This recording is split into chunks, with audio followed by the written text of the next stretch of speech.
tidak ada pantangan kalau misalkan menikah dengan orang lain atau luar kampung, tapi ini untuk mempertahankan tradisi.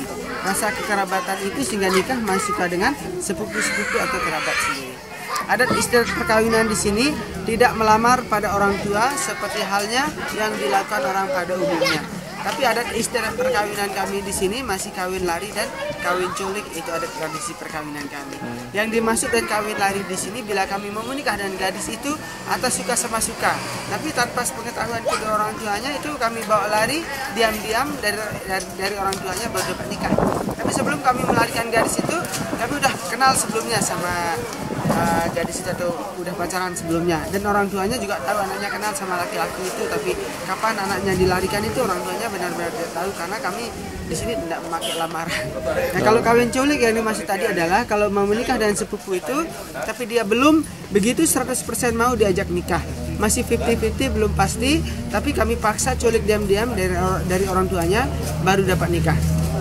Kami paksa culik di sini karena takut dan sayang kalau misalkan nanti keduluan diambil sama yang lain. Karena begini, kalau di sini satu cewek itu boleh kenal lebih dari satu laki-laki. Memang untuk jatuh pilihan si cewek itu tetap satu. Cuman karena si A atau sepupunya ini, sepupu laki-laki ini takut keduluan diambil sama yang lain, akhirnya dipaksa culik gitu. Yang kedua untuk menunjukkan kesungguhan kita sebagai laki-laki, dan itu merupakan perjuangan lah untuk mendapatkan si gadis gitu. Kamu tak culik ya? Ya. Kalau melamar di sini itu tidak boleh karena tidak sesuai dengan adat istiadat kami yang ada. Kedua ada sanksi adat juga, dan orang tua itu merasa harga diri mereka sebagai kedua orang tua itu jatuh dan merasa anaknya diminta seperti barang kalau anaknya dilamar. Jadi salah satu jalan dibawa lari dulu culik diam-diam, tapi nanti selepas itu ada proses secara adat dan agama sehingga sah resmi menjadi pasangan suami istri setelah kami melarikan gadis itu. Ya, memang kami yang tinggal di suku Sasak ini kami 100% Muslim. Jadi banyak orang bilang di sini Pulau Seribu Masjid karena banyak mushola, banyak masjid. Tapi banyak juga orang bilang di sini Pulau Seribu Masjid tapi 1000 pencuri, Mas. Pencuri hati wanita. Asik. Kawinan kami itu kawin culik, dan sampai sekarang pun di suku Sasak itu masih berlaku, masih kental adat istiadat perkawinan kami seperti itu. Lombok mayoritasnya masih kawin lari sampai sekarang. Kemudian untuk pekerjaan utama kami yang tinggal di suku Sasak ini semua petani, tapi tidak ada hujan, tidak bisa tanam padi 2 kali setahun. Hanya sekali setahun aja, itu nanti dilanjut dengan palawija seperti kedelai dan sebagainya. Setelah itu tidak ada kegiatan lagi, baik ladang, sawah itu kering, tidak ada irigasi. Dan untuk itu yang perempuan khususnya di sini ada semacam kerja sampingannya, yaitu membuat kain tenun seperti yang akan kita lihat juga di sini nanti untuk menambah income yang ada atau menunggu cocok tanam berikutnya. Baik, untuk menghemat waktu untuk lebih jelasnya sekali kita bisa keliling lihat ke dalam ya. Bagaimana bentuk rumah-rumah kami zaman dulu yang masih sampai sekarang. Nanti kita jalan-jalan. Siap.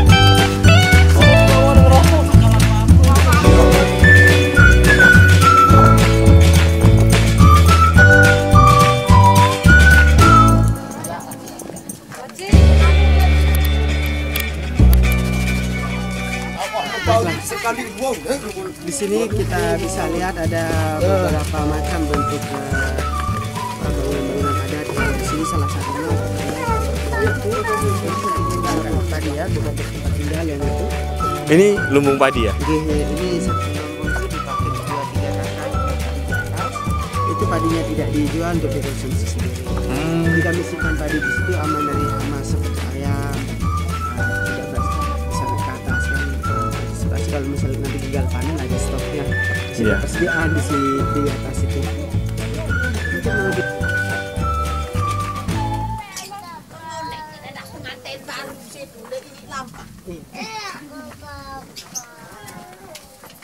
Mas Mbak itu mencoba ngomong dengan mereka pakai bahasa Indonesia, di sini tidak ada yang ngerti. Oh, nggak tahu? Ya nggak nyambung lah, apalagi pakai bahasa Inggris lebih parah lagi. Kami masih pakai bahasa Sasak, bahasa asli di sini. Tapi rata-rata anak-anak sekarang udah pada sekolah semua. Untuk berbahasa Indonesia mereka udah. Dengan Mas Mbak itu berkunjung ke suku Sasak ini bisa lihat ada beberapa macam bentuk tipe ukuran rumah adat kami. Bisa lihat yang pertama bentuk tipe ukurannya seperti ini.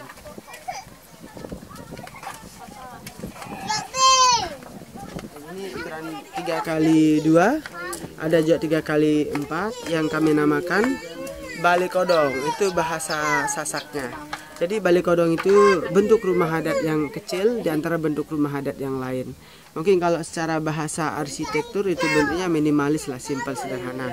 Nah, rumah adat seperti ini biasanya kami pakai kalau kami itu awalnya baru menikah atau baru berkeluarga. Jadi sebelum kami mampu membuat rumah yang besar ukurannya, kami bisa buat kecil-kecil kayak gini dulu untuk tinggal sementara waktu untuk 1 tahun misalnya, untuk memikirkan ke depan nanti bagaimana cara membuat rumah lebih besar dari tempat yang seperti ini, Mas. Jadi bisa dibilang tempat honeymoon lah untuk sementara waktu, romantic room bagi orang Sasak, RSS tipe studio gitu. Dan rumah ini juga bisa dipakai untuk orang-orang tua yang sudah lanjut usia seperti nenek ini. Sekarang dia tinggal di sini bersama cucu-cucunya. Ini muat untuk 1 orang saja.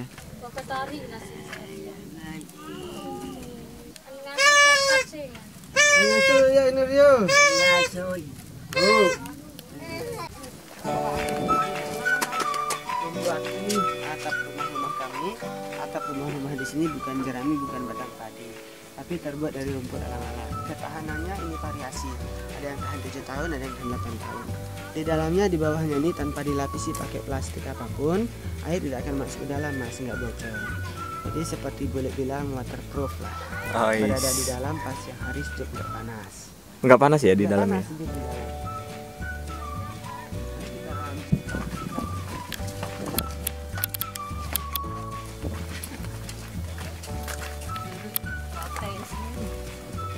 Di dalam kan saya bilang tadi. Oh, kalau tempat tidur orang tua di depan. Di depan. Iya. Kenapa orang tua di depan gitu? Karena di sini kan untuk menjaga atau take care anak-anaknya di dalam gitu. Oh gitu. Ya. Jadi benteng pertama orang tua tuh. Iya. Mau lihat ke dalam? Boleh? Ya silakan, bisa lepas sandal di situ. Di sini. Ya, sandal.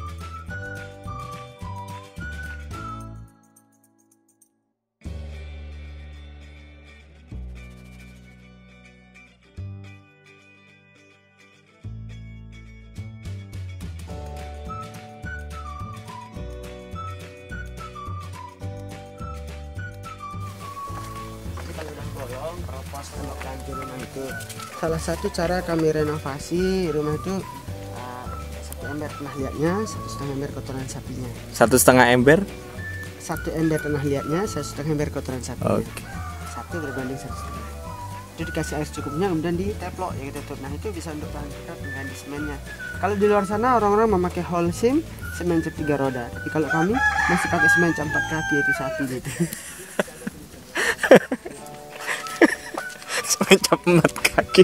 Iya kan? Kaki 3 larutan.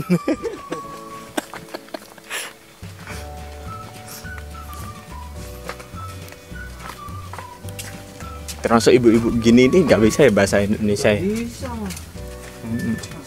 Umur saya aja ada yang bisa, ada yang enggak.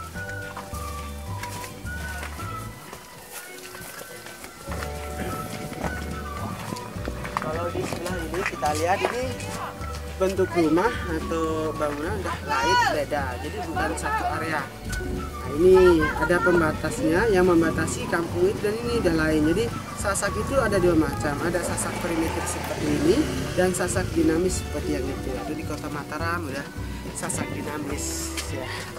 Dan seperti Mas Mbak lihat dalam rumah adat itu tadi, bagaimanapun size rumah kami di sini, besar ataupun kecil rumah di sini sama saja. Rumah-rumah itu tidak ada namanya toilet dan tidak ada kamar mandi. Tapi itu kami lakukan di luar rumah adat semua. MCK, toilet, semua sudah banyak dibuat oleh pemerintah di depan-depan rumah itu ya, semacam public toilet ya, tapi tidak merata gitu. Sampai sekarang ya, sehingga kalau dulu sebelum ada seperti itu kami melakukannya di alam terbuka sana, di alam bebas, tempat ilegal, ngumpet di semak-semak. Sampai sekarang masih ada 1, 2, 3 orang yang melakukan semacam itu di on air. Karena keterbatasan sanitasi. Tapi di sana petani menjadi untung, pupuk organik banyak di luar, super go green gitu. Asik. Ya ini kebetulan ada orang Merari, bahasa Sasaknya menikah. Oh, Merari. Ya ini pihak yang perempuan.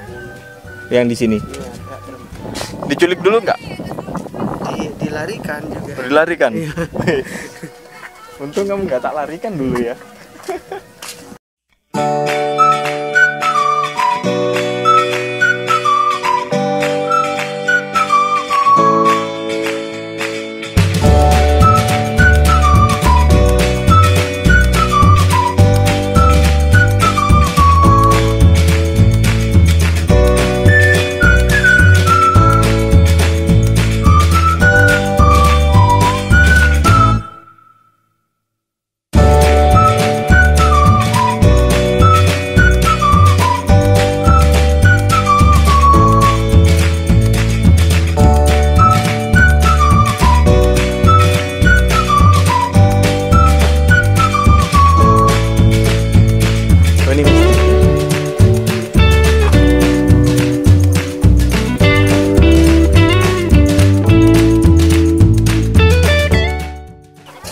Ini mereka mau kemana Pak?